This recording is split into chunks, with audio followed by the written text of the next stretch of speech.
Hi, everybody. Welcome to Diamond Effect Podcast episode 115. And today it's an exciting episode because I actually have one of my clients, Millie Gormely, with me, and I will interview her, which is different to me just talking all by myself most of the time. Welcome, Millie. And please introduce yourself to everybody and maybe tell the audience what made you to kind of go into seeking help from a business coach. Okay. Good day, everyone. My name is Millie Gormely. I am a certified financial planner, and I specialize in working virtually with independent women in the province of Ontario, Canada. So as a full service financial service provider type person. I have been self-employed and, working in this industry for almost 18 years now.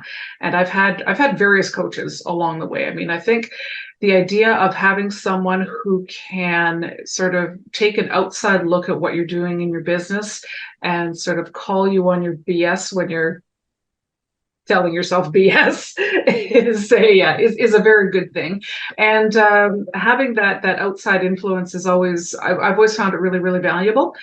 So Maggie and I started working together a few months ago, and she's been very helpful in calling me on my BS. So that's it's been good. Thank you. Yeah. And you know what? Like, I think, first of all, we all, as human beings, we all have our blind spots, which is that BS, right? Like Yeah. stories we tell ourselves or things we don't see. And I Mm-hmm. always say, like, look at the highest performing athletes, like the best athletes in the world. They all have coaches, not only to teach them skills, which is the one thing, but also to help them on that, right? To catch Yeah. them on things where they're not seeing and speed up their growth as an athlete. So, good on you that you sort of recognize that early enough and you've had coaches before, right? I'm not your first coach ever, which is great because often my clients, I'm their first coach. Like the coaching is Right. just, I think in Canada, especially just becoming more popular. In US, it has been a case sooner, but so good on Mm-hmm. you that you've seen Thank you. that you've done Thank it. you. Well, it's that mindset piece, right? I mean, that Mhm. calling me on my BS is just helping me to see where my mind is at and what I need to do to get it into a better place. Because as you've said before, your mind, your business doesn't exist. Your business cannot thrive unless your mind is in a good place, and Yeah. that's something that takes work, and that's something that takes time, and that's something that, I mean, occasionally you've got to get a little bit vulnerable, and you've got to get a Mhm. little bit analytical about things that happened in your childhood and all that kind of stuff. And Mhm. I've done that kind of work with coaches before. But what I really like about working with you personally is the fact that you've got a lot of corporate experience, and Mhm. I've worked in corporations in that Mhm. sense, but I've never been a manager, so I'm managing myself. Yes. And so frankly, sometimes I've been the worst boss I've ever had. So But having some. But you're so right, because through our negative self-talk, sometimes we're like the worst critics, Oh. right? To ourselves, the worst bosses that we would never be to somebody Oh, else. And yes. that's very true. That's a good point of view. That's great. And you know what? Yeah. Your experience in having a coach and doing that self-introspection actually shows, because through the short time we have been working together, you had had some great transformations, breakthroughs, or revelations, however you want to call it, that then I see when clients have that, it speeds up their journey, right? It speeds Hmm. up their journey to the next level on their own Hmm. growth, but also, of course, their business. So I want to talk about a couple of them uh, Okay. today. And let's start with the um, money thing, because I always, I do coach my clients on their money mindset, how they think about money, how they think about charging money, and Hmm. the worth of like fair money for what they offer in services, how they spend, and also like some basic money management if they need to in their business. And Right. when we had that session and I asked you for some introspection, you had some great revelations. So I wanted you to share whatever you want to share with the audience, and let's talk about it. Well, yeah, because as a financial advisor, money is kind of at the front of my brain all day, every day. I'm thinking about other people's money most of the time. I'm thinking about my money a lot. I've not been particularly shy about investing in my business, but at the same time, I would also feel kind of guilty about it. Like if I'm spending money on a coach, or I'm spending money on a program, or I'm spending money on uh, something that is designed to make my business better. Like for instance, I just signed up with a new CRM for my prospecting. It's a whole thing, and Mhm. it's I find myself constantly looking for the cheapest option that there is available. Well, maybe I shouldn't do that. Maybe I should look for the best option that's available, and if it happens to be not the most expensive one, yay for me, a Bonus. bonus, right? So but yeah, I'm getting much better at looking at money as not as the enemy, Mhm. because I don't come from money. I never had a lot of money growing up, Mhm. and so for me, money was always something that was hard to get, and Mhm. money was something that you had to work hard for. And Mhm. if you weren't working hard, like as in coming home exhausted and filthy because you were doing something physically difficult, Mhm. then you weren't really working very hard, and did you really deserve that money? So Right. that's an attitude that comes from, it's not even my parents, it's my grandparents, right? So they came Mhm. over after Mhm. after World War II, from Europe after World War II, so they had no money, and they had to work really, really hard to get anywhere. Mhm. And that was sort of baked into my brain, is that's the way that things are. And I am ever so slowly realizing that that doesn't have to be true for me, right? Right. So I can have money, I can make money, I Mhm. can work with money, and it can be easy and it can be fun. And it can be Mhm. something that I can share with my clients, is having that attitude towards money of, it's a tool. It's something that you Mhm. can use to make your life better. It's something that you can use to make people you care about their lives better. Mhm. But in and of itself, it doesn't mean much.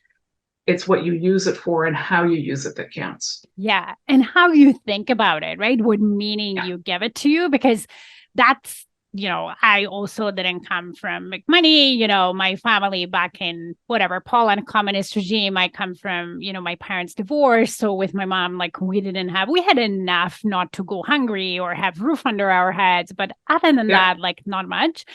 And as you say, when you're raised with the thought of, well, you have to work hard and it has to be Mm-hmm. like difficult and hard in order to earn money, then when you find something you're passionate about, like for yourself, financial advisor and helping your clients, and that portion of your business comes relatively easy, then we Mm-hmm. have all thoughts about charging according to the value we create to our clients, right? And I know we've did some exercises, and I've gone through that as well, right? In the Yeah. beginning, it's like, Yeah.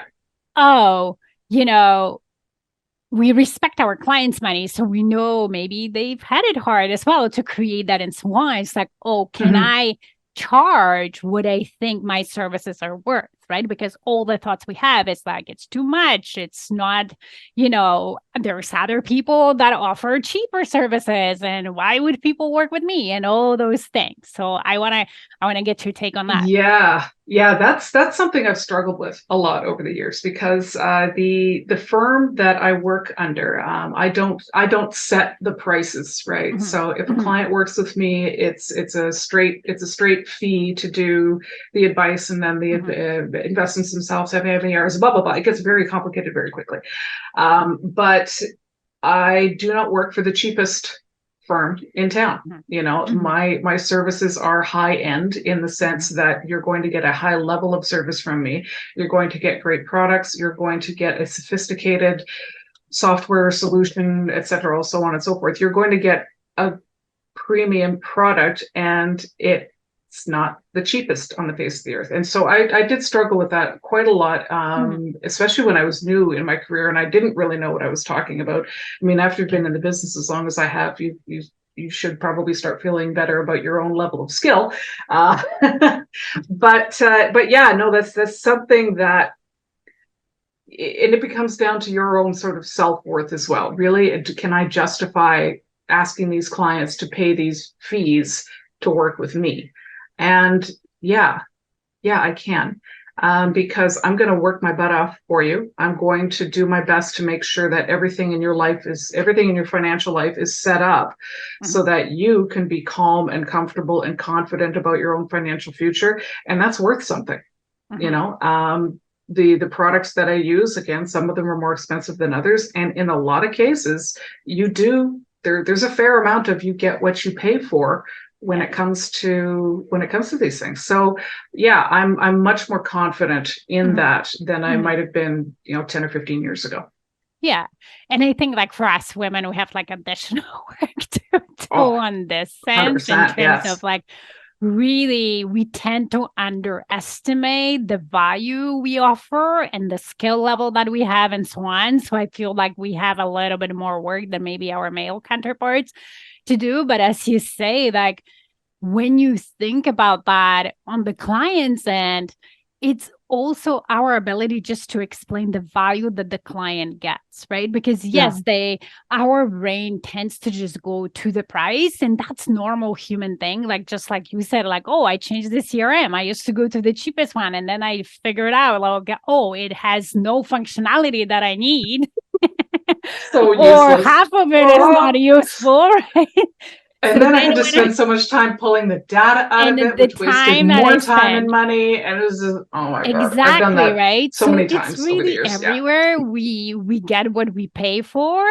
So when on our end as business owners, when we actually take time to figure out and learn the skill or explaining the value to the client when they think long term, because if I'm investing money with you, it's not just for today. That money is going to be working for me long term. So if I purchase a great product that maybe I pay a bit more and then with somebody else, it will create more money for me, right? So the value is so much greater.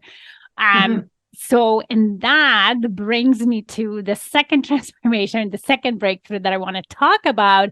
And it's about sort of time, because first in your industry, I guess time and money creates compounded results, right? Like people put money in there, and they invest, and then the longer it's there, the more interest. The saying that we have in my industry is it's not timing the market, it's time in the market, right? So knowing, if someone comes to you and they say they know when to buy something and when to sell it, and they know when to get into the market and when to get out of the market, they're full of you can make educated guesses, and you might get lucky and you might be right once in a while, but to consistently do that year over year over year, it's virtually impossible. So if you're going to invest in something and you need that money in the long term, then you invest it for the long term. You set yourself up with something that you can live with and work with and adjust. I mean, that's not to say we don't adjust things as we go along, because your circumstances change and the market changes and all those other things change. So you do the tweaks. But generally speaking, once you've got a plan, you stick with the plan for the most part. And that's partly where I provide value too, right?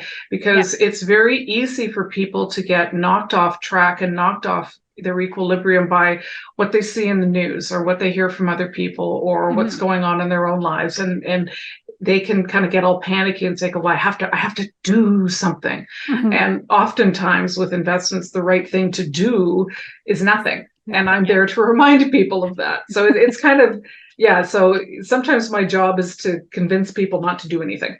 Yeah. And that's sorry, go ahead. Like, just finish. And that's where I provide the value, right? It sounds silly. Well, I can do this myself. Yeah, you might be able to, but you know what? Having someone who is knowledgeable and experienced and has seen some shit can be very helpful in helping you make those decisions in a calm and rational manner. Yeah, because we're not calm and rational people. And I want to even say, because I now tell you where I'm coming from before we move into like the other part. I wouldn't say, no, you can't do it alone. Unless you're passionate and you're into stock market and you have nothing better to do with your time, then maybe you could and you can like keep it up. But why I'm coming from it. So when I was in my MBA, with my executive MBA, we actually did have a course on markets and so on. And we had throughout the semester that we had one of those courses, we could play in the market. So it was a simulation, but based on real market data where we had X amount of dollars to invest and so on. Yeah. And I found it super stressful, like having to go and, like I find myself, I don't know much about stock, but I find myself relatively financially aware and understand the macroeconomics, microeconomics, and so on, and understand the companies and what it takes to be successful in a business, right? But having to like analyze and go on such a regular basis, try to make like trades and so on, I was like, I do not want to do that. I will be happy to hand over my real money to somebody who does it for a living and they trade in this, because I can create more money for myself doing what I'm great at, being a business coach, rather than spending time. And like even the stress level that I've noticed in the game was I'm like, who wants to do that? That's their side thing. Well, and that's exactly where I find a lot of my ideal clients are, right? They're busy people. They are people who have businesses. They are people who have high level corporate jobs. They have stuff to do, and having to worry about this on top of everything else, it's stressful and it's not necessary. It's like it's a service like anything else to some degree. I mean, I don't make my own clothes. I have someone who knows what they're doing make them for me. I don't cut my own hair. I have someone who's studied for a long time and has the skills to do it properly, do it for me. Exactly. Because with the time that it would take you to learn how to make your own dress, which we probably could, but with the time that it learns, and if it's not your passion, you're going to be bitching all the way through trying to make it, you can actually take that time and create value with your passion and the skills you're great at and make so much more money. And that brings me to that second portion, is that one of your transformation, and I'll let you talk about it, was that, oh, what if it's too late, right? Because of sometimes we have beliefs about money that then or the truths about money in one area that we then move over to another, but then in that other area, that's not true. Meaning money and time might be the truth in investing, that, the longer you put it in the market and you wait, it works. But in business and being an entrepreneur, it's actually not time that creates you money, but the value you put out there in the marketplace, the value you create to your clients. And you can do that in 10 hours a week and make a ton of money.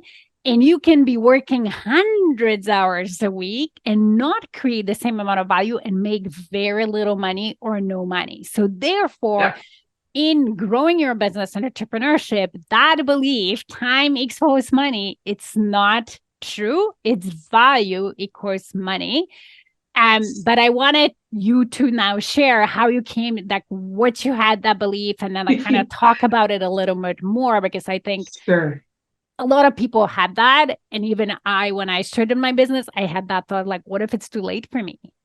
Yeah. Well, I think when we're talking about time and value versus making money, a lot of us came up most of us have jobs at the very beginning of our working careers that were paid by the hour.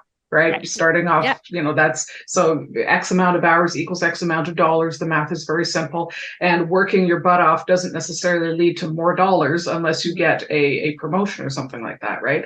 But I happen to be in an industry where, like you say, I could work 10 hours a week and make, $500,000 a year, theoretically at least, or I could work 100 hours a week and make much, much less than that. For certainly when I started off 17, 18 years ago, I was working 100 hours a week and making much, much less than that because I didn't know how to. Part of it was how to bring value, because I was just starting out and I was feeling my own way and working with the clients, working with everything else. And part of it was that hangover of an attitude. Well, if I don't feel exhausted at the end of the day, I haven't worked and I haven't provided value, and therefore I suck and I'm useless and all that kind of thing. But yeah, as I get more experienced and as I did a little bit of an experiment in August of 2023. So I basically said, okay, I need some time off. And I looked at my calendar and I said, okay, well, whatever's not, I did this probably the last week of July, whatever day doesn't already have something booked in it, I'm blocking it off, right? That ended up being about 7 or 8 days in the month where I was going to take them off, theoretically, just to see what would happen. I didn't necessarily take all of those days completely off because I didn't make a big deal about it. And I didn't, tell my clients I was going away or anything like that. And I didn't go away. I mean, it was just I was in town, hung out in the backyard with the cat. It was lovely. So there would be, emails would come up or I'd answer a phone call and I'd have to do something. I might have worked like an hour a day on those days where I was considering myself off. But you know what? Ironically enough, August has been one of my best months in a very long time, possibly ever. I haven't actually gotten all the numbers in yet, but it did not reduce my income to work fewer hours. And I think I'm still wrapping my head around that a little bit. Yeah, but it appears to be possible. It is, right? And we're going to normalize over the course of the next few months. I still have work to do. Yeah, but it just shows it because our brain, like when we first create certain results that we have never created yet, or something new, right? That our brain wants to say, oh, it was a fluke, or it's just like that, and so on. You're suspicious of it, yeah. Right. And occasionally that might be that certain circumstances I remember you talking to me last year about a circumstance where you had somebody referring you a lot of business one month that then that stopped, and it wasn't like your client or whatever, but it was just circumstantial, right? Where that month was much, much higher than maybe other months. So there might be some situations like that. But then when you create like a strategy, marketing, sales, and you take action, even if it's condensed, because then you become very effective with what you do rather than, oh, what am I going to do today? Okay, maybe this, maybe that, and maybe this. And there is a lot of thinking or procrastination in between, right? As opposed to I have a plan, I believe in a plan, let's go. Then I become very effective. And that strategic thinking behind the plan then can create way more results in much shorter time. But when you first do it, your brain can dismiss that. So you need that like continuation. And then as you prove yourself, your negative brain wrong, then it will normalize it, right? And you're saying, oh yeah, it's actually true, but it is true because we know that, right? There is businesses in same industries that even if you could, historically you could say, oh, they even started at the same time. And there's some businesses that grew exponentially within the same period of time and businesses that haven't, right? Or a person who is way more productive. And I think about it within 20 hours of work and a person who works 50 and cannot produce the output of a high-performing person, right? Yeah. One of my former coaches called it playing office, right? So this was a coach specifically for financial advisors. So we all spoke the same kind of language, right? And so there's people who are very effective. They have a plan for the day. It's like, okay, these are the things I need to get done. I get those done. And then anything else that happens, you can deal with it. And then you can sort of pack up and go home, as opposed to wandering in the office, reading the paper, having a coffee, setting up your computer, and then saying, what am I going to do today? And then you end up just sitting around and farting around and playing office. And that's, you're not very effective that way. No. You're not going to produce much because you have no plan and you've got no plan of attack and your tasks to do. And then you're going to wear yourself out. And the less money you make, the more anxious you are about not making any money. And so you figure you're going to work harder and you're going to spend more time in the office. And that becomes a vicious circle. And Yes. Exactly. And I did that. I did that years ago and I ended up breaking myself. So I'm not going to do that again. I've learned that particular lesson. I had a bunch of health issues. I had a couple of back surgeries. It was, Yeah. pardon my French for saying it, but it was a shit show. And I'm, determined to not let myself do that again. So the idea of being very deliberate about when and how I work. It's not that I want to be lazy. I like what I do. I love meeting with clients. I love having those conversations and doing that work. But what I don't love doing is a lot of data entry, and I don't love doing a lot of administrative stuff. Yeah. So, I've spent the money and I've hired a VA to do those things for me so that the things that need to get done still get done, but it doesn't have to be me doing them. That was a huge leap for me to take as well. Yeah. And as you say, when you have a plan that's really focused, it's like, what are my actions that create most value? Then I can spend less time doing that. And then maybe, as you say, like there's certain things that got to get done, but they're not as value producing for my clients or overall, therefore not directly related to creating income. I can outsource that, or I should eliminate a bunch of stuff that like doesn't need to be done and they are not producing value. And so what I want to say is that sometimes we think like, oh, whether I'm starting a business or I want to do something and it's too late for me, or I don't have enough time to create the results I want. And I want to challenge that. And we had that conversation, right? We actually did the math. This is still pretty new. Yeah. This is still pretty raw for me. Yeah. So and we totally figure out that you do have way more than enough time to create the results that you want.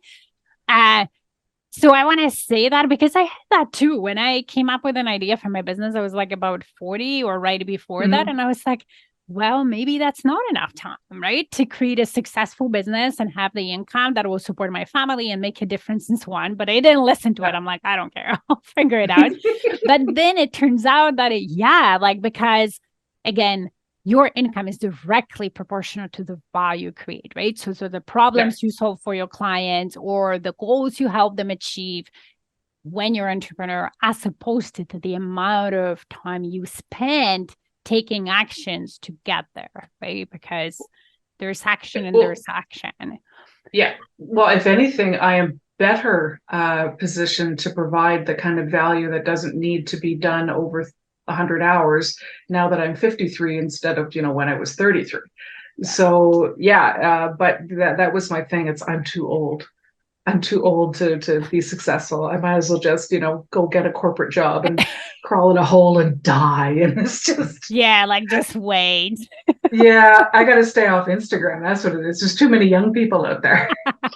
I don't even have TikTok. I refuse. I'm not, not going there. Yeah, you know what? Like the compare and despair, that could be like a whole other interview 100%. and that's a whole other conversation, which we should probably explore at some point anyway. Yes, yeah, we should, because we all have it. Again, we just talked about it earlier today, but we really all have it, right? But then the last thing I guess I want to talk about, because we talked about certain limiting beliefs that we have, or we take on a thought that we have or the truth from one area and we bring it without questioning to another. And in that other area, it doesn't really apply, right? So when I think about it, we all have the meaning. Your clients or potential clients have those thoughts as well, which then could prevent them from seeking help from you, where you can help them so much only if they overcame that. So I want to talk about like what are maybe the top, let's just call them limiting beliefs, whatever, thoughts that don't serve your clients, that preventing them from reaching out to you and having conversation, which is free anyways. Yeah, exactly. It doesn't cost anything to have a conversation with me, and if I can't take you on as a client for whatever reason, I'm still going to make sure that you are in a better position at least think about things than you were when we started. But yeah, the thing that I can think of is, okay, so I specialize in working with independent women. So single, widow, divorced, or women who keep their finances separate from their partners. And the financial planning industry has very much been dominated by the male, the pale, and the stale. So it's old white guys in suits that had a habit of patting us on the head and saying, don't you worry your pretty little head over it. The men will take care of things for you.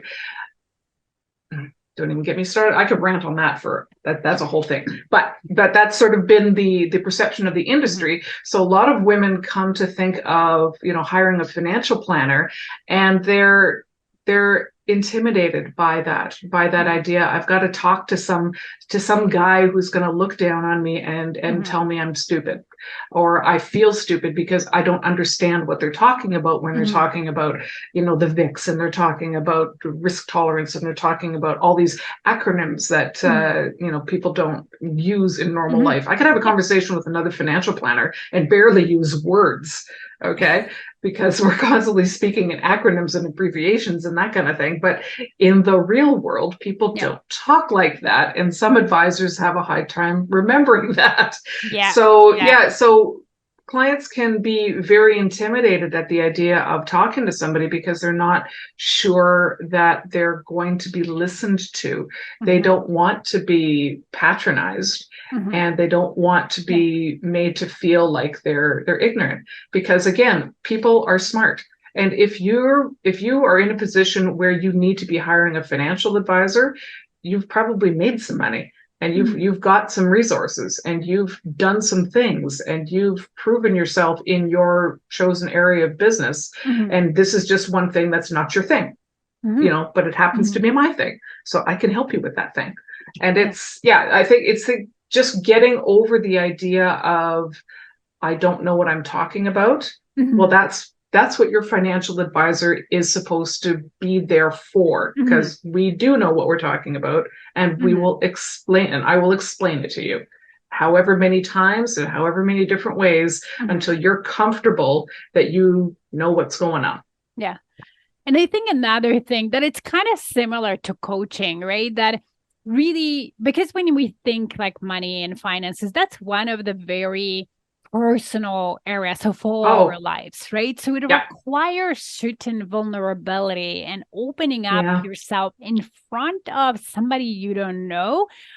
Same as in coaching, right? Like you have to be open-minded and vulnerable to share certain things, so then the coach can help you with those things, right? Yeah, for sure. There's some similarities there. Absolutely. Yeah. That it might feel like it's hard to do, or especially like, oh, what happens if I open up? Am I going to be judged, ridiculed, and so on, right? And I know, Millie, that with you, like, you don't have that. You're like a coach, right? You're holding space. There's no judgment. You just talk about facts, and here's what I can do for you. And Yeah, so it's very much, I do not believe in making people feel bad for decisions they made in the past. You did what you did. You made the best decision you could with the information you had at the time. It made sense at the time. And even if it didn't make sense at the time, we're going to go with it did, because you did it. And we're starting off fresh, right? So wherever you're at is wherever you're at, and we build up, right? We don't beat yourself up over what happened before. You just take a good, calm look. You have to be willing to look at what the situation actually is, not beat yourself up over why it is the way it is. But you've got to look at it and say, okay, I've got this, and it's a bit of a mess. How can we clean it up? How can we fix it? How can we make it better? That's where, I come in, right? Well, here's what I'm seeing. Here's what we can do differently going forward so that it doesn't, end up like this again, and how we can build on it and make it better. And then it's just, it is a very vulnerable thing to open up to somebody about the decisions that you made in the past, and, why you ended up in this, why you're where you're at.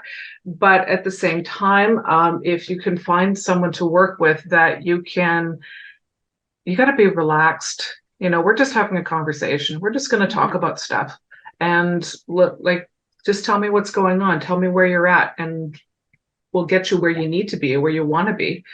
But it's okay. I'm Yeah. not going to judge you. I'm not Yeah. going to judge you.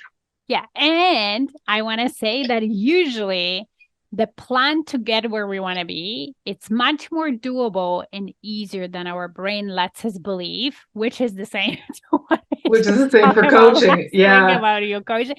Because our brain loves to catastrophize, right? Especially Yeah. like if we're beating ourselves up for the decisions we made that got us to where we are, then at the same time, brain is like, well, it's downhill from here, or nobody Yeah. can help me, or it can't get, Yeah. or it will be so hard to get there that actually talking to an expert like yourself could open your eyes and see, hey, it's actually not as bad as I thought. Now that I know the plan to improve my situations and get to whatever financial goals I have. At least that's Yeah. been my Yeah. experience. And, I see that also in coaching with my clients in terms of their Oh, business.